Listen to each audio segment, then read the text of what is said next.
খারাপ হয়ে গেছে, তাই আমরা সব মন্দিরে হতে দিয়ে বসে আছি। আর এই শুয়ে পড়েছে, খেতে পাচ্ছি না, খেতে পারছে না। আমাদের গাড়ি চলে এসছে, এবার দেখো সব অবস্থা কি, সবাই গরিব ভিখারির মতো বসে আছে। অবশ্য মন্দিরের সামনে সবাই গরিব ভিখারিই থাকতে ভালোবাসে। এই যে আমাদের মন্দির, এটা সূর্য দেবতা তাই তো? হ্যাঁ সূর্যদেব, এটা সূর্যদেব। আর এটা আমরা রথের ওপর বসে আছি। এই যে এটা রথ তো পুরো, এই যে ঘোড়া রথ টানছে।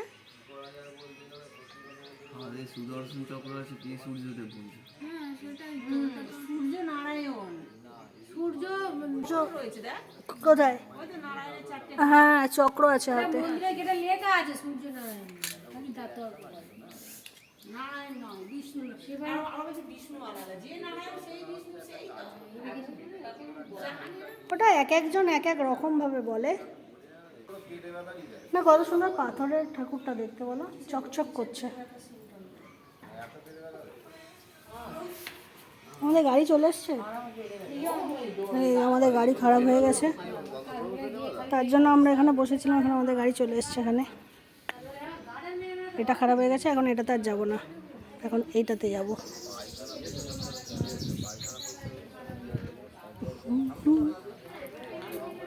পরিবেশটা এরকম, মন্দিরের চারপাশটা। ওয়াও,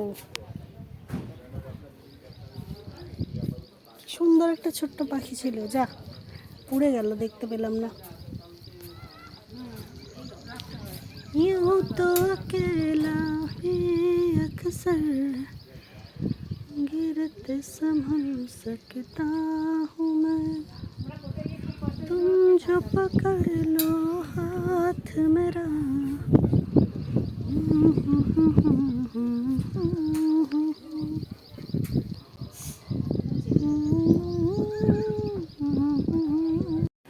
ব্লগটা এতটুকুই থাকলো, চলো টাটা।